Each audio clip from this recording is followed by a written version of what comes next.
चलिए जी, हम शुरू करते हैं। बिस्मिल्लाहिर्रहमानिर्रहीम, अल्हम्दुलिल्लाह वस्सलातु वस्सलाम अला रसूलिल्लाह व अला आलिहि व अस्हाबिहि अजमाइन। रब्बि शुरह ली सदरी व यस्सिर ली अमरी वहलुल उक़्दतम मिन लिसानी यफ़क़हू क़ौली। अल्लाहुम्मा अन्फ़अनी बिमा अल्लमतनी व अल्लिमनी मा यनफ़अनी व ज़िदनी इल्मा। अस्सलामु अलैकुम व रहमतुल्लाहि व बरकातुहू एंड वेलकम। इंशाल्लाह क्लास 2 टीचिंग मेथडोलॉजी। पहले हम क्लास 1 की थोड़ी सी रिवीजन करेंगे। लास्ट क्लास में मैंने आप लोगों का कुछ तारुफ लिया।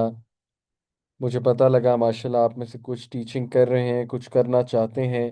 रिगार्डलेस क्लासरूम टीचिंग करनी है या आगे जाके टीचिंग को कैरियर लेना, देखें आप में से हर कोई टीचर तो है, इन द सेंस कि आपने कल को अपने बच्चों का टीचर तो बनना ही है। और मे बी कभी आपको फैमिली में मौका मिले कुछ पढ़ाने का, तो कभी ना कभी तो इंसान कुछ ऐसा कर रहा है जिसकी टीचिंग स्किल्स इन्वॉल्व होंगे इंशाल्लाह। तो इस कोर्स का आप सबको फ़ायदा होगा रिगार्डलेस आपने जॉब करनी है टीचिंग की या नहीं। तो इंशाल्लाह मैंने लास्ट क्लास में कुछ सवालात आपसे किए थे, वहीं से आगाज़ करते हैं आज की क्लास का। मैं आपके सामने सवालात रखता हूँ और इंशाल्लाह हम इंटरेक्ट करते हैं। बड़े ही अच्छे सवालात हैं ये। इंशाल्लाह हर क्लास का आगाज़ इसी तरह हुआ करेगा कि मैं आप लोगों का एग्जिस्टेंशियल नॉलेज एक्सप्लोर किया करूंगा। देखें, यही एक तरीका है आप लोगों को सिखाने का कि क्लास कैसे दी जाती है। हमेशा क्लास का आगाज़ जो है वो कुछ सवालात से, कुछ आइस ब्रेकर से, इसको आइस ब्रेकर कहते हैं, कुछ इंटरेक्शन से, कनेक्शन से स्टार्ट जो है ये बड़ा मुफीद होता है। तो मैं आपके सामने सवालात रखता हूँ। लास्ट टाइम मैंने आपसे सवालात पूछे थे और हमने क्वेश्चन 3 तक जो है वो कवर किया था कि एक अच्छी पब्लिक टॉक का या एक अच्छे लेक्चर और क्लास का रूल क्या है। तो वो रूल मैंने ये बताया था, आप में से काफ़ी लोगों ने आंसर्स दिए थे माशाल्लाह। एक जो रूल मैंने बताया था वो ये था कि कनेक्शन सबसे पहले, कनेक्ट फर्स्ट, कम्युनिकेट लेटर। और कनेक्शन बनाने के मुख्तलिफ तरीके हैं। जैसे मैंने आपको एक मिसाल दी थी कि अगर एक ख़तीब जुम्मे का खुतबा दे रहा है तो उसमें जाहिर है कि वो इस तरह का कनेक्शन तो नहीं बना सकता ना कि वो ऑडियंस से पूछने लग जाए और सुनाए खैरियत है, हालात कैसे हैं, या उनसे कुछ सवालात शुरू हो जाए। वो तो डेकोरम उस वक्त ये चीज़ करने का नहीं है। तो वहाँ पे कनेक्शन क्या होगा? वहाँ पे कनेक्शन होगा कि वो उनकी लैंग्वेज में बात करे और उनके मसाइल पे बात करे, कोशिश करे, या एक ऐसे टॉपिक पे बात करे जो सबको समझ आने वाला है, आसान है, सबको फ़ायदा देने वाला है। तो ये है वहाँ पर कनेक्शन। बहरहाल, कनेक्ट फर्स्ट, कम्युनिकेट लेटर, आप लोग समझ गए मैं कहना क्या चाह रहा हूँ। क्वेश्चन 4, ये सवाल मैं आपको खुद इसका जवाब चले दे देता हूँ। कोई भी लेक्चर देते हुए कुछ तरीके होते हैं, और ये मैं अभी एक जनरल लेक्चर की बात कर रहा हूँ।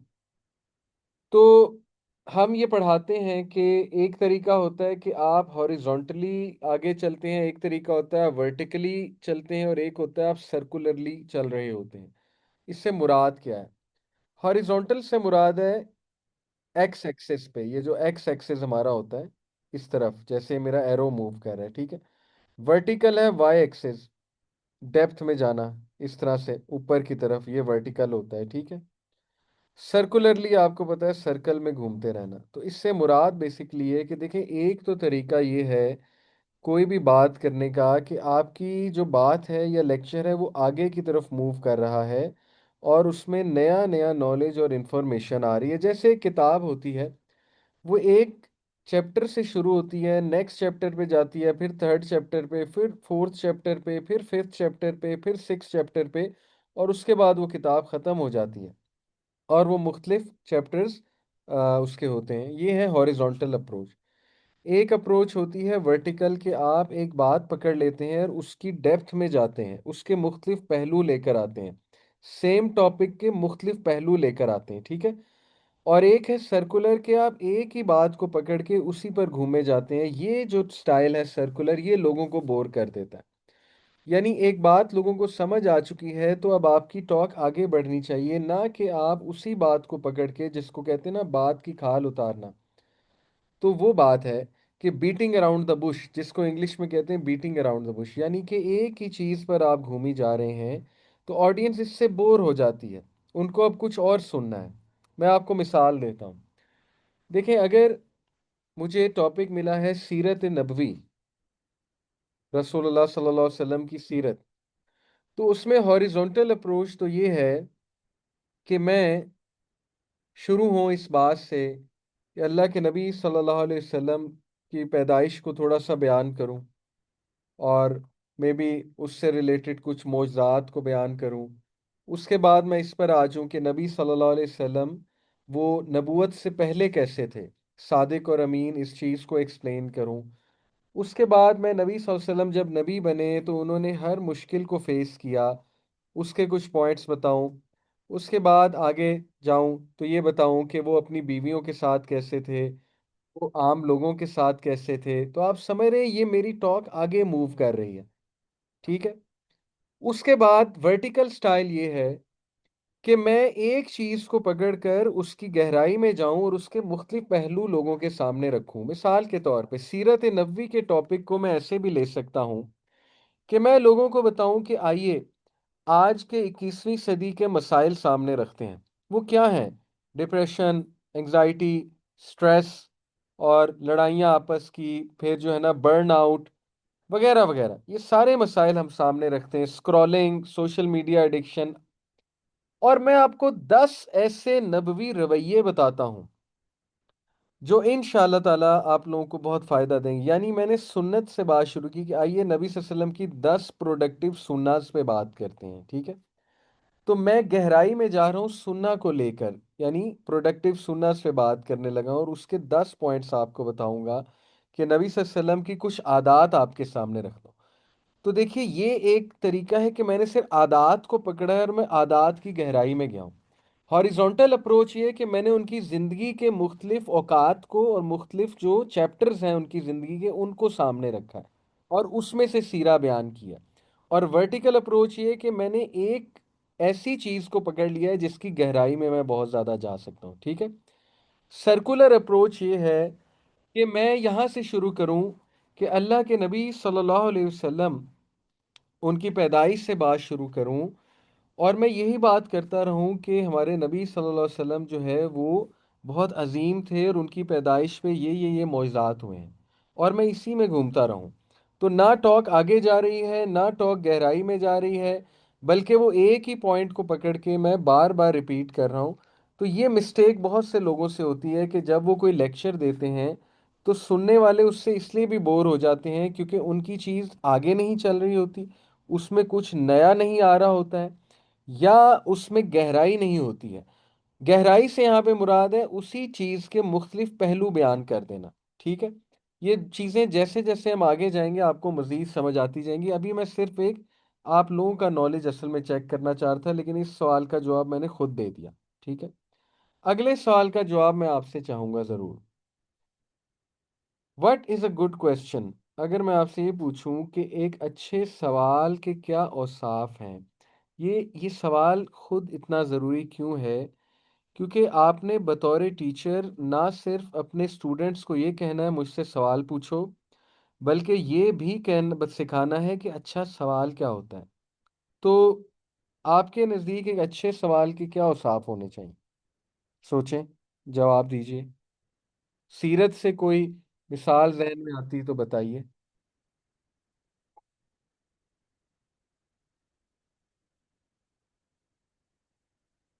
जी, कोई बताएगा? एक अच्छे सवाल अस्सलाम वालेकुम सर। का मकसद क्या होता है, ये बताइए जी। सर अब मेरे पॉइंट ऑफ व्यू से ये होगा कि हम इनकरेज कर रहे होंगे हम्म। In front of me. मैं अपनी हम्म। बात करूंगी, उसको इनकरेज करेंगे और उसकी अंडरस्टैंडिंग को देखेंगे। हम्म। सही है। गुड क्वेश्चन ये हुआ, अगर सामने वाले को इजी करेंगे हम। ये तो आपकी तरफ से उसको कुछ ऐसी चीजें हैं कि वो सवाल करे। मैं पूछ रहा हूँ एक जी। अच्छा सवाल क्या होगा, आप स्टूडेंट को कैसे सिखाएंगे कि एक अच्छा सवाल क्या होता है, उसके क्या औसाफ हैं अच्छे सवाल के। मैं आपको एक मिसाल देता हूँ, चलें आप लोगों के लिए मैं जी। आसानी क्रिएट करता हूँ। एक शख्स नबी सल्लल्लाहु अलैहि वसल्लम के पास आया, कहा या रसूलुल्लाह क़यामत कब आएगी। अल्लाह के नबी सल्लल्लाहु अलैहि वसल्लम ने कहा कि तूने क्या किया है क़यामत के लिए। इस हदीस से आपको क्या समझ लगता है, अच्छे सवाल की क्या सिफात समझ लगती हैं आपको। सास प्रैक्टिकलिटी से रिलेटेड होना चाहिए, और दूसरा कि टॉपिक से भी रिलेटेड होना चाहिए, मतलब अ, वेरी गुड। अमल से रिलेटेड होना चाहिए। Very good. एक सवाल का एक मकसद होना चाहिए, ठीक है। वो सवाल बराए सवाल नहीं होना चाहिए, बल्कि उसमें से कुछ अखज होना चाहिए, उसमें से कुछ समझ आना चाहिए, उसमें से कुछ प्रैक्टिकल लेसन निकलना चाहिए, उससे जहन खुलना चाहिए। वो सवाल आपको सोचने पे मजबूर करना चाहिए, ठीक है ना। ये अच्छे सवालात हैं। ये तालीम का असल में मकसद जहन खोलना है। तालीम के कई मकासद बयान किए जाते हैं, वो अभी मैं आपसे आगे जाकर पूछूंगा भी। जिसमें से एक है कि किरदार साजी, ऑब्वियसली। उसके बाद जहन का खोलना, यानी कि इंसान जो है वो उसका माइंड जो है वो इंस्टिगेट हो, उसका माइंड में इनिशिएटिव आए। ये कुछ औसाफ हैं अच्छे सवाल के। मैं आपको मिसाल देता हूँ। मिसाल के तौर पे मैं स्टूडेंट्स को फोटोसिंथेसिस, अगर मुझसे फोटोसिंथेसिस के ऊपर जो है एक सवाल, एक तो सिंपली ये है कि व्हाट इज फोटोसिंथेसिस, ठीक है ना। मैं आते ही स्टूडेंट से सवाल कर सकता हूँ व्हाट इज फोटोसिंथेसिस, लेकिन मैं एक और अंदाज में भी उनके माइंड को इंस्टिगेट कर सकता हूँ। हो सकता है फोटोसिंथेसिस उन्हें पहले से पता हो, तो ये थोड़ा सा बोरिंग सवाल है। वो कहेंगे यार ये तो एक दो को पता होगा, वो बता देंगे इन दैट्स इट, ये कैसे क्लास स्टार्ट की, ठीक है। बेहतर सवाल ये है कि मैं उनसे आकर पूछूं कि फोटोसिंथेसिस हमारे सर्वाइवल के लिए ज़रूरी क्यों है। ये उससे बेहतर सवाल है जिसमें वाई आ गया, ठीक है। वाई जो है सवाल में, व्हाट, हाउ, वाई, ये सवालात के कुछ एट्रीब्यूट्स हैं, व्हाट, हाउ, वाई, ठीक है। तो सबसे जो माइंड्स को खोलने वाला है वो वाई होता है, ऑब्वियसली। तो बजाय कि मैं पूछूं फोटोसिंथेसिस क्या है, मैं उनसे ये पूछ सकता हूँ कि फोटोसिंथेसिस क्यों ज़रूरी है हमारे सर्वाइवल के लिए। क्योंकि फोटोसिंथेसिस का तो उन्हें पहले ही से पता होगा ना, वो तो बचपन से पढ़ते आ रहे हैं। मैं बायोलॉजी अगर पढ़ाने जा रहा हूँ 9 क्लास को, तो आपको क्या लगता है 6 क्लास में फोटोसिंथेसिस नहीं पढ़ा होगा उन्होंने। इसी तरह सीरा में एक सवाल के रसूलुल्लाह सल्लल्लाहु अलैहि वसल्लम ने हिजरत कब की। देखिए इस सवाल में क्या, इस सवाल में डेट है और डाटा है कि 610 622 सन ईस्वी में, 623 सन ईस्वी में, 22 सन ईस्वी में की। इससे बेहतर सवाल है कि रसूलुल्लाह सल्लल्लाहु अलैहि वसल्लम की हिजरत से आपने क्या सीखा। रसूलुल्लाह सल्लल्लाहु अलैहि वसल्लम की हिजरत से क्या सबक मिलता है। What lessons can you derive और can you learn from the prophet's migration to Medina, हिजरत नबी सल्लल्लाहु अलैहि वसल्लम जो है उससे आपने क्या सीखा। तो ये एक बेहतर सवाल है, ठीक है। तो देखिए एक अच्छे उस्ताद की ये सिफ्त है कि वो अपने स्टूडेंट्स को खुद अपने स्टाइल से अच्छा सवाल पूछना सिखाए, खुद अपने स्टाइल से। नबी सल्लल्लाहु अलैहि वसल्लम ने कहा मुफलिस कौन है, साहबा ने कहा अल्लाह और उसका रसूल बेहतर जानते। कई हदीस में आपको नबी सल्लल्लाहु अलैहि वसल्लम के सवाल, आप इस पे सर्च करें, ये आपकी असाइनमेंट है। चैट जीपीटी पे करें, गूगल पे करें, एआई पे करें, जहां मर्जी करें। आप नबी सल्लल्लाहु अलैहि वसल्लम के सवालात निकालिए कि अल्लाह के नबी सल्लल्लाहु अलैहि वसल्लम के कुछ सवालात जो उन्होंने लोगों से पूछे, कुछ ऐसी हदीस देखिए कि अल्लाह के नबी सल्लल्लाहु अलैहि वसल्लम ने जो है ना वो सवाल पूछे हैं, ठीक है। तो ये आप उससे बहुत सीखेंगे कि एक अच्छा सवाल क्या होता है, और फिर नबी वसल्लम के जवाब का तरीका भी देखिए, ठीक है।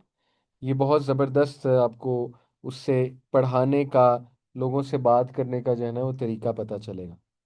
तो सवाल बड़ा ज़रूरी है। अब मसला ये है कि ज़्यादातर लोग के सवाल बड़े बोरिंग होते हैं, तो स्टूडेंट्स उसमें इन्वॉल्व नहीं होते, क्योंकि उन सवालों ने उनके दिमाग के तार नहीं छेड़े, उन सवालों ने उनकी क्यूरियोसिटी को उजागर नहीं किया, ठीक है। उन सवालों ने उन्हें कुछ नया नहीं सिखाया। तो इसलिए वो सवाल कोई अच्छा सवाल नहीं है। तो टीचर को सवाल पूछना बहुत अच्छा आना चाहिए, ठीक है ना। और ये चीज़ काउंसलिंग में भी बड़ी मुफीद है, रिफ्लेक्टिव क्वेश्चंस। पूरा एक ये चीज़ हम सिखाते हैं किसी को। जाहिर है काउंसलिंग लोग करते हैं मुख्तलिफ, तो उनको चाहिए कि अगलों से जिससे वो बात कर रहे हैं रिफ्लेक्टिव क्वेश्चन करें, ऐसा सवाल जो उन्हें सोचने पर मजबूर करें। ठीक है। तो इन शॉर्ट, अच्छे सवाल के कुछ औसाफ, एक तो ये कि वो आपको सोचने पर मजबूर करें।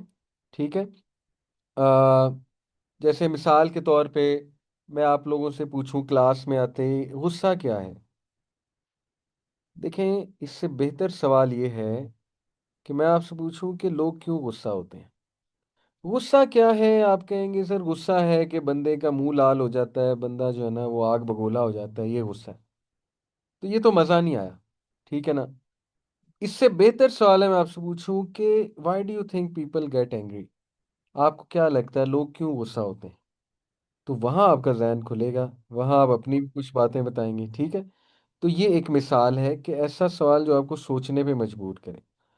दूसरा, एक अच्छा सवाल वो है जो आपको लर्न करने पे मजबूर करे। It leads you to learning, यानी यू डिस्कवर समथिंग न्यू, यानी it takes you from I know a bit to I want to know more. ठीक है ना।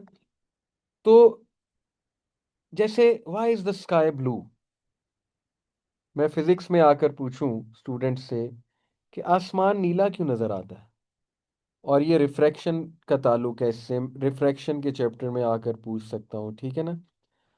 तो ये सवाल उन्हें और लर्न करने में मजबूर करेगा कि मैं इसके खोज लगाऊं। ठीक है। नंबर 3, अच्छा सवाल वो है जो आपको प्रैक्टिकलिटी की तरफ लाता है, रियल लाइफ की तरफ लाता है। ठीक है ना। अ, मैं आपको एक मिसाल देता हूँ कि मैं आपसे कहूँ कि अगेन वही एंगर वाली मिसाल ही देने लगा हूँ कि डिफाइन जेलिसी। मैं आप कहूँ कि जेलिसी की तारीफ बयान कीजिए। बिल्कुल, हदीस में भी मेंशन्ड है, लेकिन अगर मैं आपसे ये पूछूं कि ये बताइए कि लोग जेलस क्यों होते हैं, या जेलसी से बचने के तरीके क्या हैं। ठीक है। तो ये एक बेहतर सवाल है, और शुरू में ये भी पूछा जा सकता है जेलसी क्या है, लेकिन उसके बाद ये सवाल भी लाना चाहिए। उस्ताद को अच्छे सवाल पूछने आने चाहिए, और इन सवालात पूछने से आप स्टूडेंट्स को भी सिखा रहे हैं कि अच्छे सवालात क्या हैं। ठीक है। अगला, अगली सिफ्त के इट ओपन्स डिस्कशन। अच्छा सवाल जो है वो डिस्कशन ओपन करे। जैसे इमामों के, हमारे जो इमाम गुजरे उनके तरीके थे, स्टूडेंट्स को बिठाते थे, एक सवाल सामने रखते थे, उस सवाल पे फिर डिस्कशन शुरू हो जाती थी। ठीक है ना। यानी ओपन एंडेड सवाल होते हैं ना कुछ, एक क्लोज एंडेड सवाल होते हैं जिनका एक ही आंसर होता है, एक ओपन एंडेड सवाल होता है जिसके बहुत से आंसर होते हैं। जैसे मैंने आपसे ओपन एंडेड सवाल पूछा कि what is a golden rule of a public talk. अब इसके कई आंसर हो सकते हैं। ठीक है ना। तो इससे डिस्कशन इनिशिएट हुई है। तो अच्छा सवाल ये है कि जिससे डिस्कशन इनिशिएट होती है। जैसे ये सवाल कि रसूल अल्लाह सल्लल्लाहु अलैहि वसल्लम ने कब हिजरत की, इसके कितने आंसर हैं। इसका तो एक ही आंसर है। एक बच्चा देगा, डिस्कशन ओवर। तो आपने क्या सवाल पूछा बच्चों से। सवाल तो वो होता है कि 10-12 बच्चे उसमें कंट्रीब्यूट कर रहे हैं, ये तो एक बच्चे ने जवाब दिया और सवाल खत्म हो गया। तो फिर आगे कैसे आप मूव फॉरवर्ड करेंगे। ठीक है। तो ओपन डिस्कशन होनी चाहिए, सवाल अच्छा वो होता है। उसके बाद एक अच्छा सवाल वो है जो क्लियर है और जिसमें क्यूरियोसिटी नज़र आ रही है। ठीक है। यानी क्लियर से मुराद है सिंपल वर्ड्स हैं, और उसमें जेन्युइन एक एक क्यूरियोसिटी है, एक वंडर है। जैसे एक बच्चा जो है ना वो बड़ा क्यूरियोसिटी में आके सवाल पूछता है, मिसाल के तौर पे कि why does the moon follow us. यानी ये बड़ा इनोसेंट सा सवाल है कि जहां हम जाते हैं चांद हमें फॉलो क्यों करता है। अब बड़ा क्लियर सवाल है, लेकिन इसमें देखें उसका कितना इंटरेस्ट है बच्चे का। वो मून को ऑब्जर्व करता है। ठीक है ना। फिर वो ये सोचता है कि ये हमारे पीछे पीछे क्यों आता है। तो वो उसको पूरा समझाना पड़ेगा कि ये अर्थ की रोटेशन क्या है। अर्थ अपने एक्सिस पे रोटेट करती है, मून भी अपने एक्सिस पे रोटेट करता है, वगैरह वगैरह। तो देखिए ये चीज़ कितनी ज़्यादा और टॉपिक्स को खोलती है।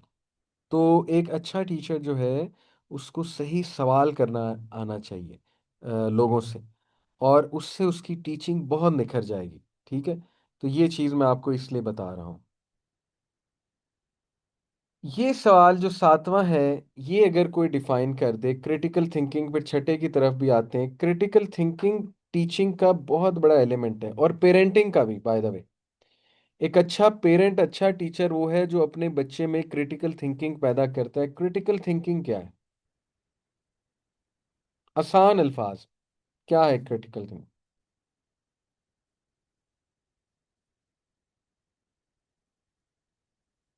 जी। सर इसमें ये है कि चीज़ों को डिफरेंट वे में और अच्छे अंदाज से सोचना और उसको एक्सप्लेन करना, लाइक एक यूनिक वे होता है ना।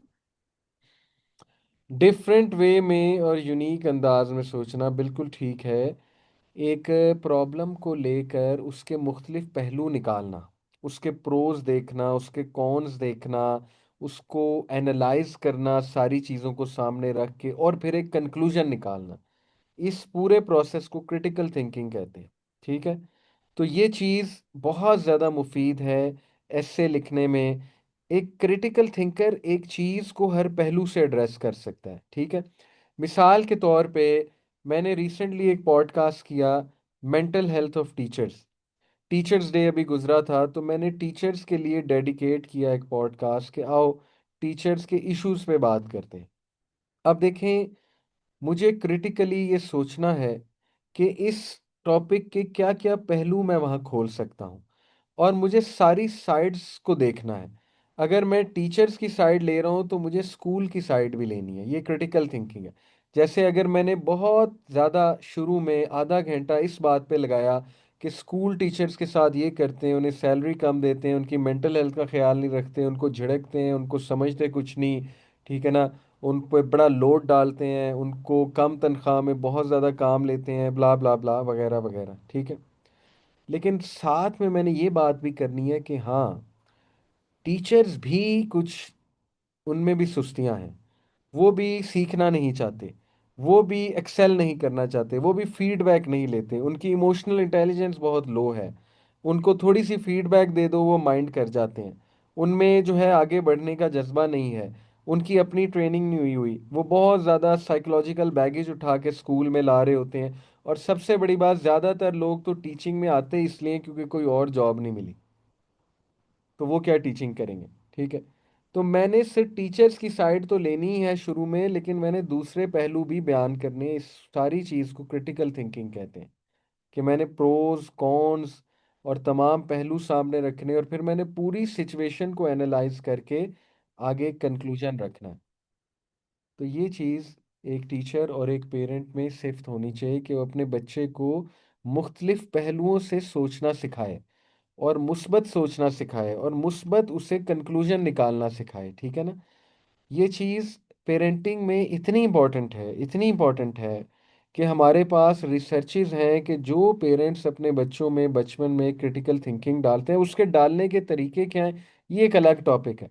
वो फिर ये पेरेंटिंग की क्लास बन जाएगी, ना कि टीचिंग की। बहरहाल इस पे डिटेल में कभी बात करेंगे। बहुत से तरीके हैं। जस्ट एन एग्जांपल, आप अपने बच्चे को अपने साथ सुपर मार्ट में जब ले जाएं, अलफता या इम्तियाज सुपर मार्ट या किसी सुपर मार्ट, तो वहां उस बच्चे को अगर आप सिर्फ यही सिखा रहे हैं कि प्राइसेस को कंपेयर करो, ये भी क्रिटिकल थिंकिंग है। आप उस पर जिम्मेदारी डाल रहे हैं कि बेटा ये ब्रांड का देखो, ये ब्रांड का देखो, ये टूथपेस्ट फॉर एग्जांपल, आप उसे कहें कि बेटा इस प्राइस का हमने लेना है, तो ज़रा जाकर देखो कि इस प्राइस में हमें कौन सा मिल रहा है। वो सेंसोडीन उठाएगा, कॉलगेट उठाएगा, फलाना उठाएगा। छोटी छोटी चीज़ें हैं जिससे क्रिटिकल थिंकिंग सिखाई जा सकती है। ठीक है। बहरहाल बात वही है कि ये फिर पेरेंटिंग का लेक्चर बन जाएगा, इस पे फिर कभी बात करेंगे। तो ये बच्चे को क्रिटिकल थिंकिंग सिखाना इतना ज़रूरी है कि हमारे पास रिसर्च है कि जो माँ बाप अपने बच्चों को क्रिटिकल थिंकिंग सिखाते हैं, वो बच्चे अपने रिलेशनशिप्स में, वो बच्चे सोसाइटी में, वो बच्चे ओवरऑल अपनी लाइफ में बाकियों से बहुत ज़्यादा सक्सेसफुल होते हैं। ठीक है। क्योंकि उन बच्चों को जब कोई प्रॉब्लम आता है ज़िंदगी में, तो उनकी पहले से ट्रेनिंग हुई होती है कि इस प्रॉब्लम के सलूशन की तरफ हमने जाना है। मुख्तलिफ चीज़ों को एनालाइज करके वो फ्रीज नहीं हो जाते वो बच्चे। ठीक है ना। वो बच्चे जो है वो जम फ्रीज नहीं हो जाते। वो कह लीजिए कि माउस नहीं हो जाता उनका जहन, बल्कि वो डाटा तलाश करते हैं। वो एक प्रॉब्लम को एनालाइज करते हैं कि ये प्रॉब्लम आई क्यों। उनका उनकी ज़्यादा तवज्जो इस पे होती है कि ये प्रॉब्लम आई क्यों और इसको हल कैसे किया जा सकता है। ये है क्रिटिकल थिंकिंग का फ़ायदा। ठीक है। अब एक उस्ताद अगर अपने बच्चों को मैथ पढ़ा रहा है, ज्योग्राफी पढ़ा रहा है, अरबी पढ़ा रहा है, फिक पढ़ा रहा है, कोई भी सब्जेक्ट पढ़ा रहा है, उसको ये देखना है कि इस सब्जेक्ट के थ्रू मैं इनमें क्रिटिकल थिंकिंग कैसे पैदा कर सकता हूँ। ये असल में पूरी टीचिंग है। ठीक है। तो एक ही लेक्चर में मैं आपको सारी चीज़ें नहीं सिखा सकता। इंशाल्लाह आहिस्ता आहिस्ता क्रिटिकल थिंकिंग भी आपको सिखाएंगे कि एक टीचर अपने लेक्चर में या अपनी टीचिंग के थ्रू किस तरह, और ये कोई एक लेक्चर में नहीं आप सिखा देंगे क्रिटिकल थिंकिंग। ये एक स्टाइल है, ये बॉडी लैंग्वेज है आपकी, ये आपका लेक्चर का पूरा स्टाइल है। ठीक है ना। मिसाल के तौर पे आप अरबी पढ़ा रहे हैं तो उसमें क्रिटिकल थिंकिंग ज़रूरी नहीं ये है कि अरबी पढ़ने के फ़ायदे और नुकसानात बताओ। ये क्रिटिकल थिंकिंग नहीं है। क्रिटिकल थिंकिंग है आप अरबी पढ़ा कैसे रहे हैं, आपका स्टाइल क्या है, आप उन्हें एनालाइज कैसे कराते हैं। ठीक है ना। आप उन्हें मुख्तलिफ उस चीज़ की मिसालें कैसे देते। ये ऐसे नहीं बंदा सीख जाता, ये प्रैक्टिस के थ्रू सीखता है। और ये काफ़ी टाइम लगा कर आप साथ साथ उन्हें क्रिटिकल थिंकिंग सिखा रहे होते हैं। ठीक है। एनीवे, तो इन शॉर्ट क्रिटिकल थिंकिंग क्या है कि एक टॉपिक को मुख्तलिफ पहलुओं से एक्सप्लोर करना, प्रोज एंड कॉन सामने रखना, इन शॉर्ट एनालाइज करना, एक चीज को एनालाइज करना, तज्जिया करना उसका। ठीक है। और एक आउट ऑफ द बॉक्स तरीके से भी देखना उसको। यानी अगर आप यही देखी जा रहे हैं कि यार इसके फायदे बड़े, इसके फायदे बड़े, इसके फायदे बड़े, तो थोड़ा सा रुक के ये भी सोचें इसके नुकसानात क्या है। एक मिसाल दे रहा हूँ।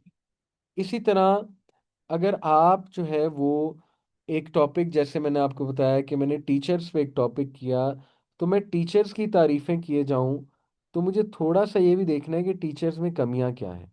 ठीक है। तो ये क्रिटिकल थिंकिंग कहलाएगा ये पूरा प्रोसेस।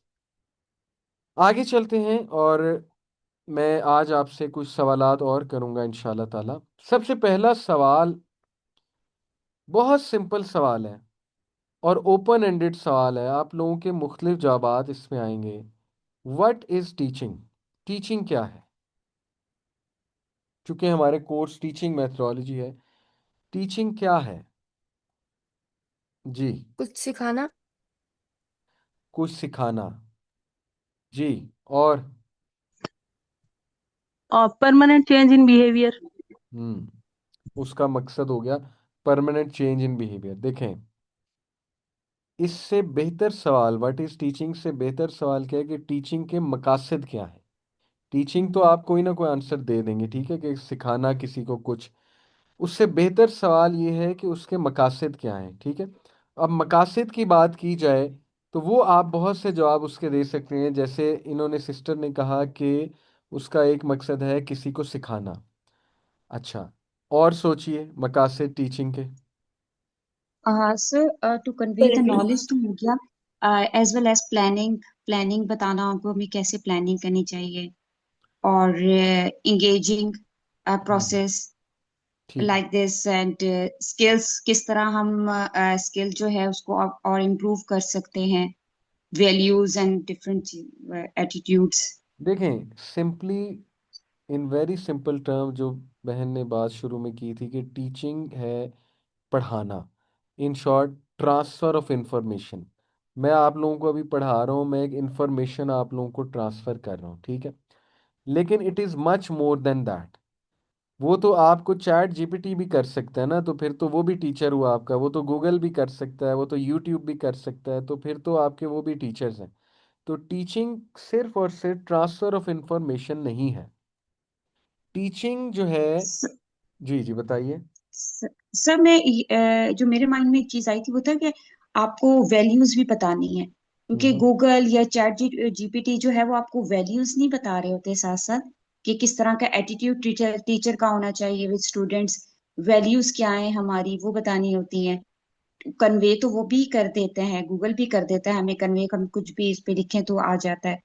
तो मेरे पॉइंट ऑफ व्यू में ये है कि ठीक है। वैल्यूज और एटीट्यूड साथ साथ होते ज़बरदस्त, हैं। इसको मैं बहुत आसान करके आप लोगों को बताता हूँ। देखें, टीचिंग के दो बड़े मकासद हैं। बाकी भी बहुत हैं लेकिन प्राइमरीली ये दो हैं। नंबर वन, कि किसी में नॉलेज ऐड करना, यानी उसकी जहालत को इम्प्रूव करना। जहालत in not in a negative sense, ignorance को नॉलेज में तब्दील करना। ठीक है, पहली चीज़, आपने उसे कुछ सिखा दिया, उसने सीख लिया, उसमें नॉलेज ऐड हो गया। नंबर टू, जो बहुत से लोग मिस करते हैं और जो आज हमारे एजुकेशन सिस्टम से ख़त्म हो चुका है, और हमारा एजुकेशन सिस्टम सिर्फ यहाँ तक है कि आए पढ़ाए चले गए। लेकिन दूसरी चीज़ को हम भूल चुके हैं, जो कि एजुकेशन के एक्सपर्ट्स ही कह रहे हैं। मैं आपको एक्सपर्ट्स की डेफिनेशन बता रहा हूँ कि टीचिंग क्या है, कि आप एक इंसान में नॉलेज ऐड करो, इंफॉर्मेशन ऐड करो, और दूसरा उसको उस नॉलेज पे एक्ट कराओ। ये टीचिंग का हिस्सा है। कि टीचिंग यहाँ पे नहीं रुक गई कि ये है नॉलेज, टीचिंग ये भी है कि आप उसे बताओ अब इस नॉलेज पे एक्ट कैसे करना है। आप उसे इंस्पायर करो कि इस नॉलेज पे उसने एक्ट कैसे करना है। ठीक है, तो टीचिंग के दो बड़े मकासद क्या हुए, नॉलेज ऐड करना, नंबर टू अमल ऐड करना। ये दो बड़े मकासद हैं टीचिंग के। ओके, इससे साबित हुआ कि टीचर बड़ा इंस्पिरेशनल भी होना चाहिए। Okay, what makes teaching Islamic? 6 minute रह गए, जल्दी से आंसर कर दें। आपके ख्याल में टीचिंग इस्लामिक कैसे बन जाती है? जब इस्लाम की कोई चीज पढ़ाई जाए, ठीक, कुरान सुन्नत ठीक, वगैरह। ठीक है, बड़ा सिंपल जवाब है। ठीक है जी, और? इसका मैं ऐसे जैसे कहूंगी कि बीएड ऐड कर कुरान दीजिए।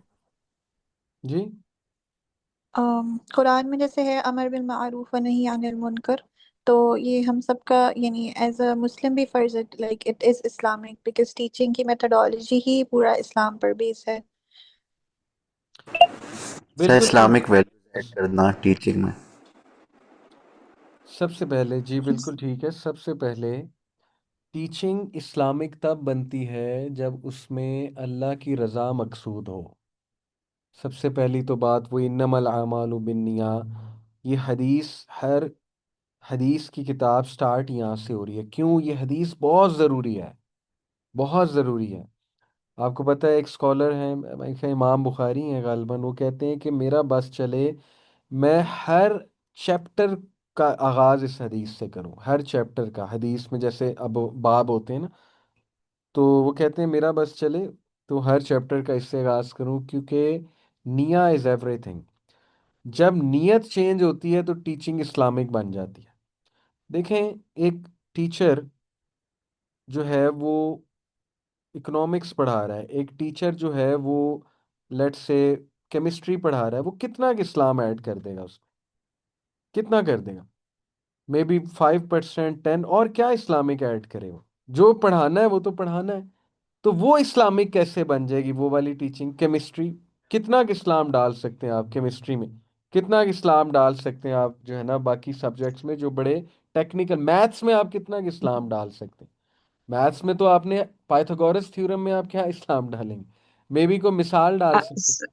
ठीक है, सर मेरे माइंड में एक बात आई है इसकी कि अगर आप सिंसियर हैं एज ए टीचर, कोई भी सब्जेक्ट आप पढ़ा रहे हैं, तो सिंसियरिटी हमारी इस्लामिक बन जाती है फिर ये। बस ये जवाब है इसका।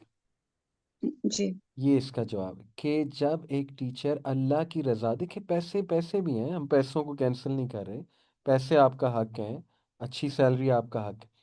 लेकिन जब उसका मेन मकसद अल्लाह की रज़ा हो जाएगा, कि यार मैं इनको कुछ सिखाऊंगा सिखाऊंगी, तो चलो कल को दुआएं देंगे, कोई इनका कैरियर बन जाएगा, तो अल्लाह की खातिर जब उसमें ये चीज़ आ जाएगी, तो वो इस्लामिक टीचिंग शुरू हो गई है। ठीक है, और उसमें अलग ही एक मोटिवेशन होगी आपके लिए, और आपका दिल करेगा उनको पढ़ाने का, आपका दिल करेगा, और आप वो मुश्किलात को भी बियर कर लेंगे जो टीचिंग के दौरान आपको आ रही हैं। ठीक है ना, क्योंकि आप at the end of the day Allah की रज़ा के लिए कर रहे हैं।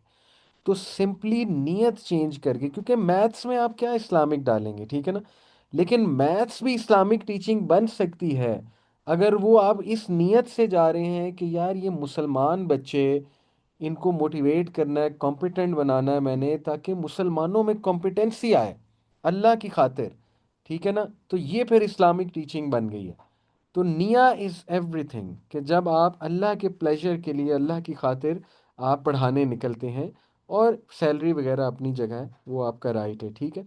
और उसमें उसका बच्चे की नशोनुमा भी हो रही है, बाकी भी नर्चर हो रही है, उसकी सोल, उसका माइंड, उसकी बाकी फैकल्टीज, ठीक है। तो ये सारी चीज़ें इंशाल्लाह ये भी इस्लामिक टीचिंग है।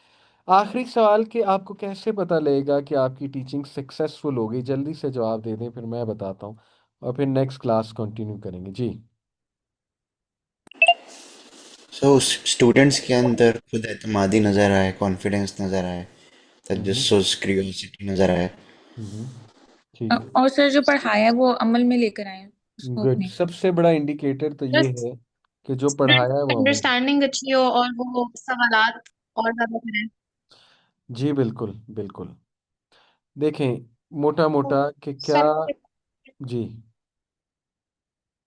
बताइए। जी सर, जब मतलब सब सेटिस्फेक्शन हो कि खुद में एक वेरी गुड। इंसान अपनी जात। एक तो आपको सेल्फ सेटिस्फेक्शन हो, खुद से आपको जो है ना वो तसल्ली हो, बहुत अच्छा।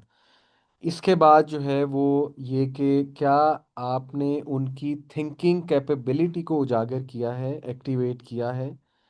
ये एक बहुत बड़ा इंडिकेटर है मेरे सक्सेस का, मेरी टीचिंग का, कि वो सुन रहे हैं, वो सवाल कर रहे हैं, कुछ नया लर्न कर रहे हैं, ठीक है।